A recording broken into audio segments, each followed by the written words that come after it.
Ayer hablábamos de la evaluación que se hace de los genitales femeninos, ¿verdad? Y de las lesiones que podíamos encontrar en el himen, sus características, su localización, si era una ruptura reciente o antigua, y cómo poder diferenciar de una laceración verdadera de una escotadura congénita, ¿verdad? Que eso es la evaluación del abuso sexual por vía vaginal. Pero hablábamos que cuando nos referimos al delito de violación, también puede existir lo que es la penetración por vía anal o por vía oral, ¿verdad? Cuando la penetración es por vía oral, pues a ese tema no nos vamos a referir porque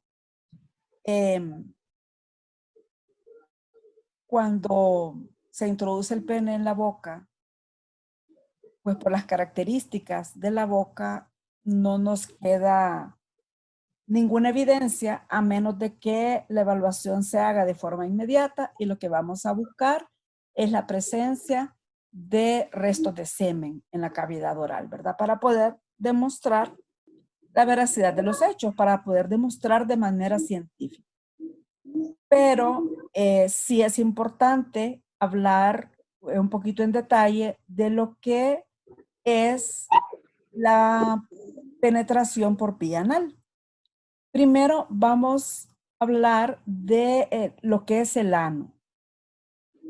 Anatómicamente, el ano es un conducto o un tubito que está formado por músculo que tiene el ano en sí, mide de 1.4 a 2 centímetros de largo y forma lo que llamamos esfínter anal. El esfínter es un músculo que tiene la capacidad de dilatarse y de contraerse. Obviamente, en el ano, pues esa contracción y esa dilatación se hace pues para una función fisiológica, ¿verdad? Para la defecación. Así como el músculo del esfínter anal se dilata y se contrae, ¿en qué otra parte del cuerpo tenemos también un esfínter? Pues tenemos en los ojos. Si ustedes observan su pupila, pueden ver que la pupila reacciona a la luz dilatándose o contrayéndose. La pupila se puede hacer grande, ¿verdad?, en la oscuridad y pequeñita cuando estamos ante una fuente luminosa, una luz importante. Entonces, igual, estos dos músculos, que en el esfínter, en la pupila hay un músculo que hace esto, igual en el ano pues tenemos doble esfínter, un esfínter externo y uno interno. El externo es, funciona a voluntad de cada individuo. Cada persona puede contraer el esfínter o lo puede dilatar. El externo, pero el esfínter interno no. Ese no tenemos control sobre él. Ese esfínter interno siempre está cerrado. ¿Y por qué existe esto? Porque si ese esfínter interno se abriera, entonces habría pues salida de heces, ¿verdad? Habría incontinencia fecal. Entonces, por eso es que pues así fuimos creados. El ano tiene la particularidad de que la piel que recubre es más fina que la piel del resto del cuerpo. Esa piel del margen del ano, del ano en sí, perdón, es de color más rosada y es lisa, y en el margen o alrededor de esta piel que es fina y es rosada, ahí pues no tenemos crecimientos de vello o de pelo, ¿verdad? Ahí no existe. Y cuando lo observamos al hacer el examen de ese esfínter anal, colocamos, ya les había mencionado que cuando se trata de un niño grande o de un adulto, se coloca en posición genupectoral, que es apoyado con las rodillas, en los glúteos levantados y el tórax pegando en la camilla, ¿verdad? Y cuando se trata de un niño más pequeño, que es más difícil mantenerlo en esa posición, entonces se evalúa en decúbito lateral, ¿verdad? Con ayuda de la madre o de la persona que lo acompaña para poder evaluar adecuadamente. Entonces, cuando colocamos a esta persona en posición de evaluación, vamos a encontrar que el ano es una hendidura, ¿verdad? Es un hoyo, es un hueco antero-posterior, ¿verdad? Que va de adelante hacia atrás. Si lo vemos en la posición de evaluación, o va de fuera hacia adentro. Y lo que vamos a ver, lo que vamos a observar es que cuando se dilata, lo vamos a ver como un conducto en forma de cono, y cuando no está dilatado, cuando está contraído, lo que vamos a ver es que alrededor de ese orificio, de ese ano, la piel va a estar formando muchos pliegues. A esos pliegues se le llaman pliegues radiados, así como los rayos de una bicicleta, eso parece. Y esos pliegues son muchos, ¿verdad? Están en todo el contorno, que es como que nosotros tuviéramos un costalito o una bolsa donde que esa bolsa se cierra por medio de un lazo, que lo que va a hacer es socar el contorno de esa bolsa, y cuando lo socamos, entonces vemos que todo ese borde de la bolsa o del saquito se arruga. Y cuando lo queremos abrir, pues lo estiramos, eso borde se aplana y entonces se abre completamente.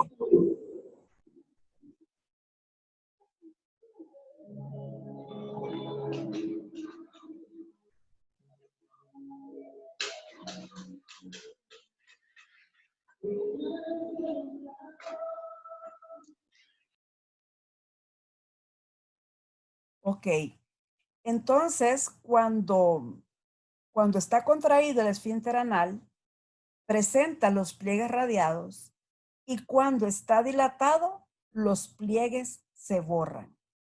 Esa es la característica que tiene normalmente. Todos los esfínter anales son así. Entonces decíamos que al colocar al paciente en esa posición que ustedes están viendo ahí, vamos a hacer de cuenta, así como evaluamos el himen, que el esfínter anal es la carátula de un reloj, y vamos a evaluar los pliegues de acuerdo a la hora que van marcando las manecillas de ese reloj. Lo que vamos a buscar vamos a buscar lesiones, y estas lesiones pueden ser o borramiento de algunas zonas de esos pliegues radiados, o fisuras a nivel de esos pliegues, o laceraciones o verdaderas heridas. Aquí es importante establecer dos cosas. Si existen signos de una penetración anal violenta reciente, o si existe un coito anal habitual. El coito anal habitual es cuando las penetraciones anales se han producido en repetidas veces a través del tiempo. Por ejemplo, una persona que fue abusada hace 15 días, pero también fue abusada por esa misma persona hace un mes, y también hace 1 año, y también hace 3 años. A eso le llamamos coito anal habitual. Mientras que hay otros casos en que lo que vamos a encontrar son signos de penetración violenta reciente y que únicamente ha sido en esa única ocasión, que no ha venido siendo una costumbre, sino que solamente en ese momento es que esta persona fue abusada. Como les decía, cuando hablábamos de la penetración vaginal, el problema igual acá, el problema que tenemos es que las denuncias por cualquier tipo de violencia de tipo sexual se hace de forma tardía. Y generalmente cuando se trata de niños, vienen a hablar hasta cuando ha pasado mucho tiempo después del hecho, porque de repente lo relacionan en una plática que están escuchando y les viene a la memoria y lo dicen, o porque han vencido el temor que han tenido y que por eso se han encontrado limitados, o porque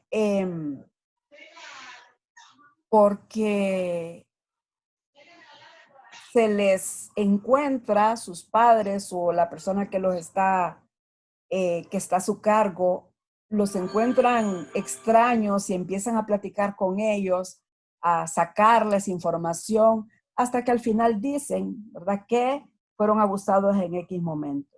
Entonces, en estos casos, igual vamos a perder elementos importantes que nos podrían haber ayudado a hacer un diagnóstico más certero si la evaluación se hubiese hecho inmediatamente después de haber ocurrido el abuso. Cuando hacemos una evaluación en un caso de delito sexual, les decía que vamos a buscar signos de violencia reciente. Y a nivel del ano, como les decía, ese esfínter no fue creado para ser penetrado, fue creado para un proceso fisiológico. Entonces, no es como la vagina, que la vagina, para evitar sufrir lesiones, tiene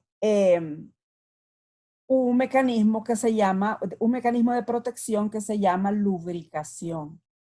La lubricación de la vagina al momento de la excitación hace que el pene deslice más fácilmente y que las paredes de la vagina o en la entrada de la vagina no sufra lesiones. Pero cuando hablamos del ano es totalmente distinto. A nivel del ano no hay lubricación. Entonces, ¿qué es lo que ocurre? Algunas personas para poder penetrar por vía anal a otra persona, pues pueden utilizar sustancias lubricantes. Sustancias que hagan las veces de lubricante natural de la vagina y permita que el pene deslice por el esfínter anal sin causar lesiones, sin causar daño a la persona, sin causar dolor, pero esto es cuando estamos hablando de una relación anal consentida. Pero ¿qué pasa cuando la penetración anal es sin el consentimiento de la persona? En primer lugar, ¿qué le pasa, qué nos pasa a todos en un momento en que estamos en tensión o con miedo? El esfínter anal estará contraído o estará relajado. Va a estar más contraído todavía de lo que normalmente está, ¿verdad?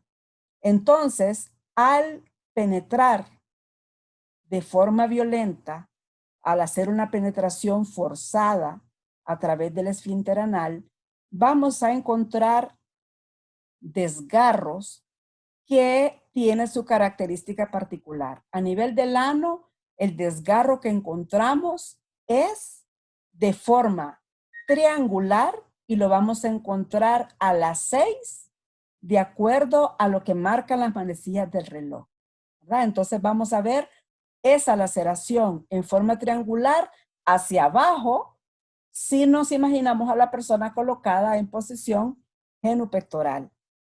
Podemos encontrar también algunos desgarros a nivel de los pliegues anales, de esos pliegues radiados.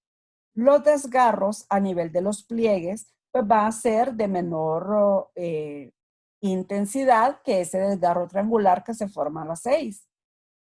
Podemos encontrar en otros casos también cuando la violencia es mucho mayor, desgarros rectoperineales. ¿Qué significa esto?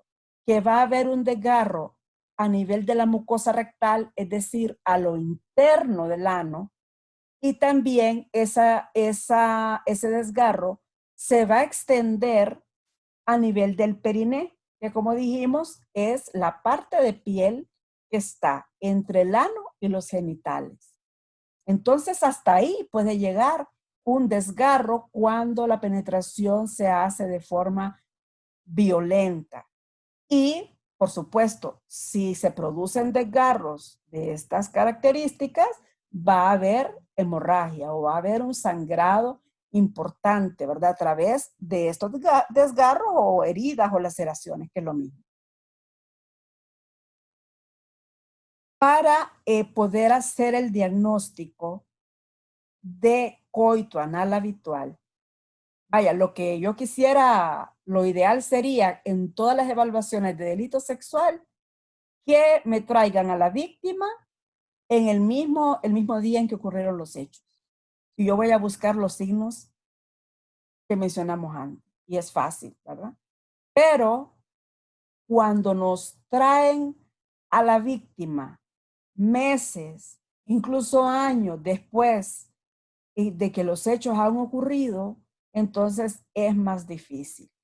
Cuando se trata de un coito anal habitual, es decir, que ha venido ocurriendo a través del tiempo, un niño que empezó a ser abusado a los 6 años y ahora tiene 10, por ejemplo, y durante todo ese tiempo ha sufrido de abuso sexual con penetraciones anales a repetición, podemos encontrar algunos signos que nos podrían ayudar a hacer el diagnóstico.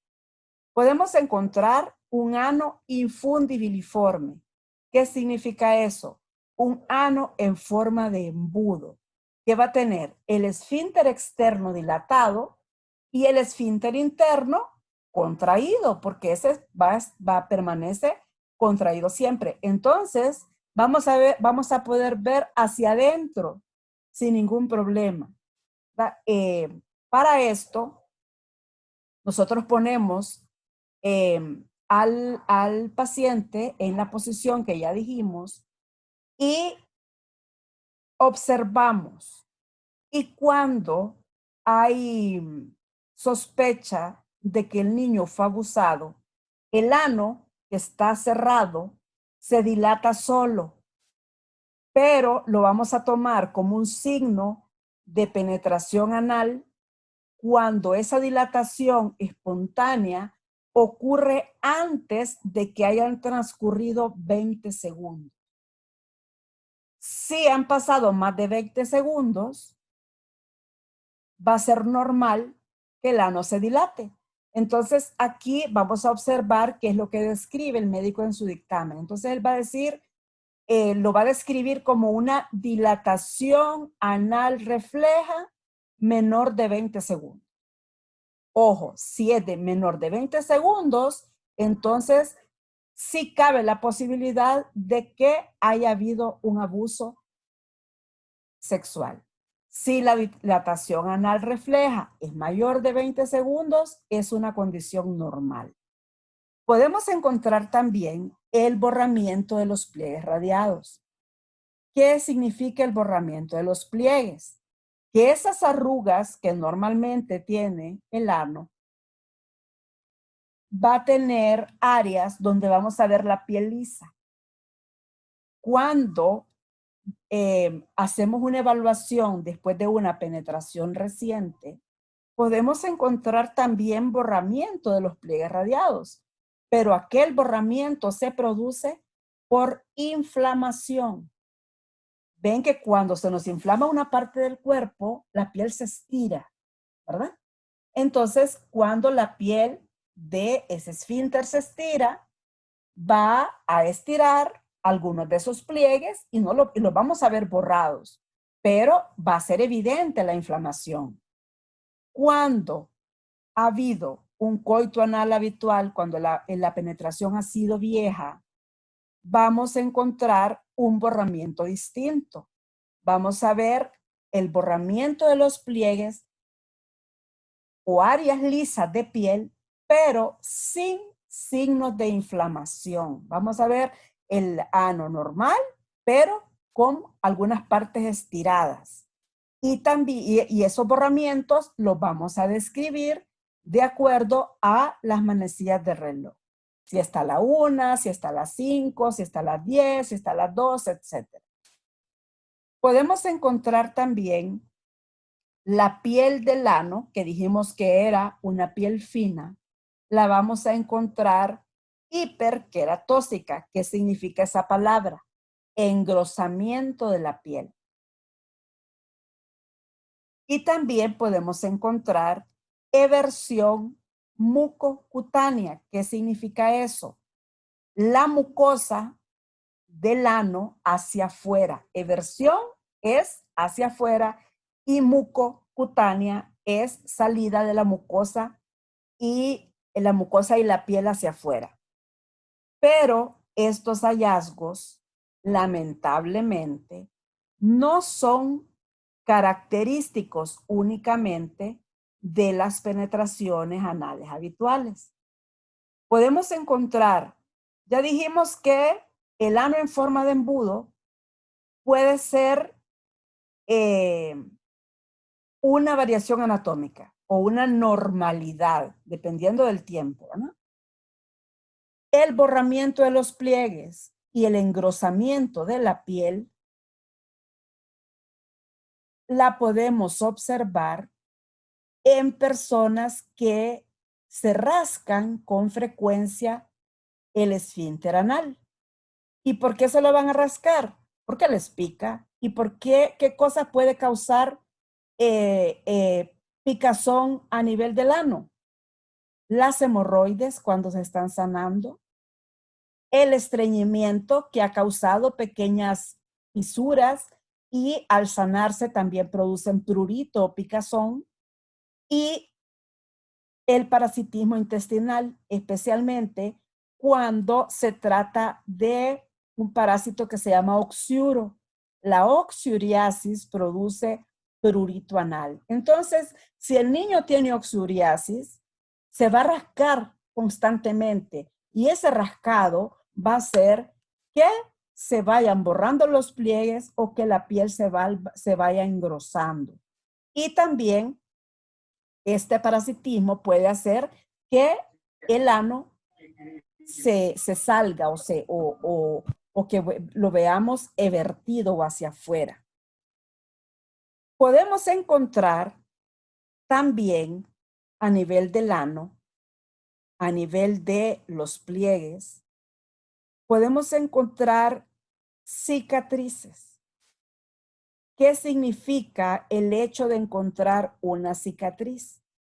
Eso quiere decir que en algún momento existió una laceración o una herida a ese nivel. Entonces, vamos a tomar como criterio válido para hacer el diagnóstico de coito anal habitual, por sí solo, nada más la presencia de cicatrices anales. Ahora, si encontramos la presencia de cicatrices, el borramiento de los pliegues, el ano que se dilata antes de los 20 segundos, la piel engrosada y otro elemento que me falta aquí, que es la disminución del tono.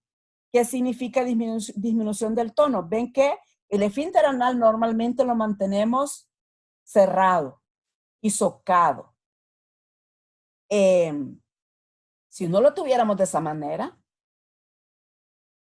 se fugaría restos de heces, ¿verdad? Y andaríamos siempre sucios. Entonces, cuando existe las penetraciones anales a repetición, esa fuerza con que el esfínter se contrae se va perdiendo. Y entonces el esfínter va perdiendo tonicidad. ¿Cómo lo voy a evaluar? Voy a introducir el dedo en el esfínter, el dedo en el ano, y le voy a pedir al paciente que me lo apriete, que haga presión en el ano. Y yo voy a sentir con qué fuerza me lo comprime. Y voy a sentir si no hay fuerza o si hay pérdida de fuerza. Entonces, yo puedo describir en el dictamen el tono anal conservado cuando está normal o disminución del tono del esfínter anal.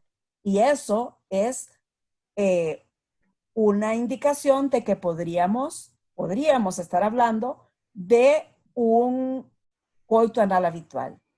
Pero también esa disminución del tono puede ser también normal en algunas personas, puede ser una variante anatómica. Por eso es que el único criterio por sí solo que vamos a tomar como válido son las cicatrices antiguas. Ahora, si encontramos una combinación de todos estos elementos, entonces el diagnóstico pues va a tener mayor peso. Eso lo vamos a observar a nivel del área genital, ¿verdad? Pero como les decía, también vamos a evaluar el área paragenital y el área extragenital. Y aquí lo que podemos encontrar son contusiones simples, como escoriaciones, como equimos, hematomas o heridas contusas. Si ha habido un forcejeo, si la víctima ha opuesto resistencia. También podemos encontrar sugilaciones acompañando a las mordeduras, como lo miramos antes, ¿verdad? Que son indicativos de delitos sexuales.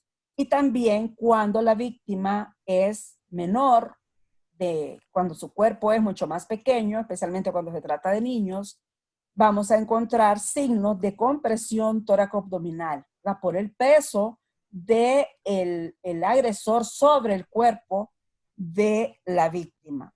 Podemos encontrar marcas de ataduras si estas se han hecho con el propósito de someter a la víctima a la indefensión. Y también podemos encontrar cicatrices antiguas.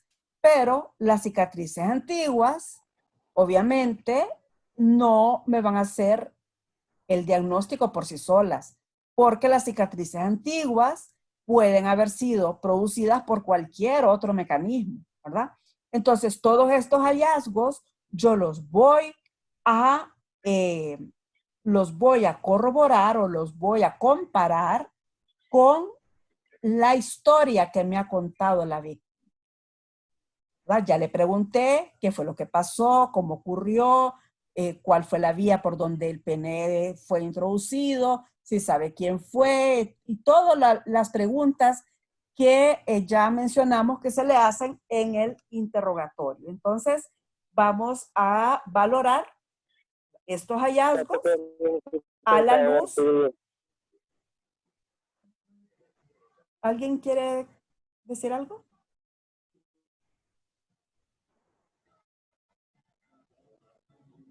Bueno, entonces los hallazgos los valoramos a la luz de la información que nos ha proporcionado. Luego vamos con la toma de muestras para el laboratorio. Las muestras para el laboratorio tienen sus objetivos claros. En primer lugar, cuando el abuso sexual ha sido en el día en que estamos haciendo la evaluación, pues tiene como propósito establecer el diagnóstico de coito reciente, independientemente de la vía por la que haya sido. Es también otro objetivo establecer qué grupo de sangre tiene la víctima y qué grupo de sangre tiene el agresor. Tenemos que establecer si a la víctima se le han administrado sustancias tóxicas. Si la víctima presenta enfermedades de transmisión sexual, esa ETS significa enfermedades de transmisión sexual que ya las tenía al momento del abuso sexual. Si hay un embarazo preexistente, quiere decir que si la mujer ya estaba embarazada al momento en que fue abusada. Y también vamos a buscar fibras y pelos en sus genitales y también en su ropa y en su cuerpo para poder identificar el lugar del hecho y el agresor. Acá basándonos en el principio de transferencia que ya habíamos mencionado. Ok, cuando hablamos de coito reciente, ¿qué es? ¿Cuáles son los exámenes o los resultados de los exámenes que me van a establecer que en realidad ha existido un coito reciente? La presencia de semen, ya sea en la vagina, en el recto o en la boca, ¿verdad? Pero el semen tiene tres componentes. El semen, el líquido seminal está formado por la parte celular, que son los espermatozoides, la fosfatasa ácida y la proteína P30. Entonces puede ser que encuentre espermatozoides en movimiento, puede ser que encuentre espermatozoides inmóviles, puede ser que el laboratorio me diga que está positiva la fosfatasa ácida o que está positiva la proteína P30. Cualquiera de estos elementos que me reporte el laboratorio indica que sí ha habido un acceso carnal, sí ha habido una penetración, ¿verdad? Cuando encontramos solamente la fosfatasa ácida y la proteína P30 y no los espermatozoides. Puede ser que la persona no eyaculó, sino que lo que tenemos nada más es el líquido, la lubricación del pene, o puede ser que se trate de una persona azoespérmica o que produce poca cantidad de espermatozoides, o que se trate de una persona estéril que no produzca la suficiente cantidad de espermatozoides. Pero los otros elementos me indican que sí ha habido el acceso carnal. Pero cuando solo encontramos la fosfatasa ácida y la proteína P30, el inconveniente que tenemos es que no podemos hacer una comparación por ADN. No podemos demostrar que esas sustancias son producidas por ese individuo que está siendo, que se le está responsabilizando por el hecho. ¿Para qué sirve establecer el grupo de sangre de la víctima y del agresor? Para esto, lo que vamos a tomar, bueno, obviamente es una muestra de sangre, o en su defecto vamos a tomar una muestra de saliva, y por medio de la saliva lo que obtenemos es el factor secretor que cada uno tiene. Entonces, esto lo hacemos para que cualquier mancha que encontremos, ya sea en el cuerpo, en las ropas o en la escena, diferentes a la de la víctima, entonces va a corresponder al agresor o a los agresores, ¿verdad? Si el abuso ha sido por una sola persona o ha sido cometido por varias personas. Vamos a buscar sustancias tóxicas. ¿Y qué sustancias buscamos? Alcohol, sustancias psicotrópicas, sustancias estupefacientes o anestésicos inhalados. ¿Qué hace? El alcohol, pues, ¿para qué? ¿Qué es lo que produce el alcohol? El alcohol va a producir diferentes reacciones dependiendo del grado de alcohol que tengamos en el cuerpo. Ven que el alcohol tiene fases. De la intoxicación alcohólica pasa por una serie de fases. Que primero, ¿qué es lo que hace el alcohol? Produce excitación, ¿verdad? Produce que la persona se vuelva extrovertida, que la persona se vuelva alegre, que la persona se atreva a hacer cosas que en condiciones normales no haría. Bueno, yo creo que todos o la mayoría alguna vez han ingerido sustancias alcohólicas y pueden saber de lo que estoy hablando. Pero llega un momento en que el grado de intoxicación o el grado de consumo de alcohol es mayor, y lo que va a causar es lo contrario, va a causar depresión, va a hacer el efecto contrario, la persona se va a mostrar triste, se va a mostrar pesimista y luego va a presentar somnolencia, ¿verdad? Y va a dormirse y en este momento, pues también al principio, en el momento de excitación, el abusador puede conseguir que esa persona acceda a las pretensiones o cuando ya está en un estado de indefensión, cuando está, como decimos vulgarmente, fondeada, entonces cometer el hecho. Y las otras sustancias, las sustancias psicotrópicas o estupefacientes, que unas lo que hacen es que estimulan y otros deprimen. Entonces, ambas situaciones van a lograr que el agresor consiga lo que quiere, ¿verdad? Y también los anestésicos inhalados, que va a hacer que la persona se duerma y en ese momento es que se comete el abuso. ¿Para qué vamos a buscar enfermedades de transmisión sexual que la persona ya tenga? Para poder determinar responsabilidades futuras. Si en el momento de la evaluación esta persona no tiene ninguna enfermedad de transmisión sexual, puede ser, si no se le da ningún tratamiento, ¿verdad? Para evitar un tratamiento profiláctico y las desarrolla posteriormente, entonces podríamos correlacionarlas con el hecho. Podrían ser como consecuencia de ese abuso sexual que ha sufrido. Y aquí lo que vamos a ver es el tiempo en que tardan estas enfermedades en manifestarse. Por ejemplo, la gonorrea va a ser dentro de la semana siguiente al hecho y la sífilis dentro de 3 semanas posteriores al hecho. Entonces, hay que repetir esas pruebas, ¿verdad? Posteriormente para ver si se han positivizado o no. ¿Para qué vamos a determinar si la persona se encuentra embarazada o no? También para lo mismo, para ver si ya existía o si ese embarazo es producto de ese abuso sexual, ¿verdad? Ya que en este momento, aunque si es utilizada de manera clandestina, se venden las famosas pastillas del día después, no son legalmente utilizadas, ¿verdad? Entonces, perfectamente una persona puede quedar embarazada después de haber sido abusada. Y por último, vamos a enviar a esta persona a la evaluación de su estado mental.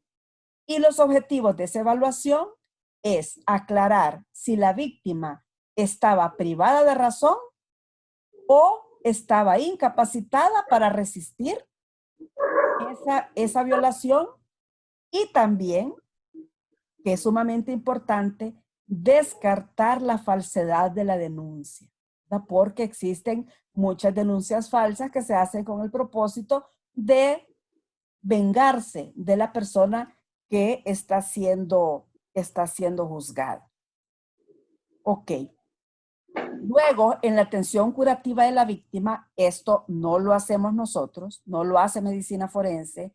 En este momento, quienes se encargan de la atención curativa, cuando las lesiones que presenten no son graves, porque si las lesiones son graves, lo que yo voy a hacer es mandarla a un hospital antes de hacer la evaluación forense.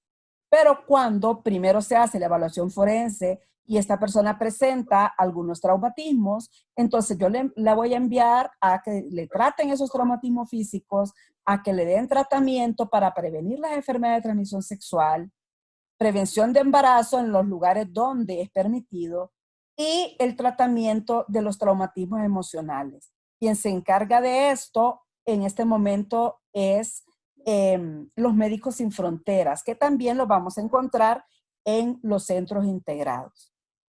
Bueno,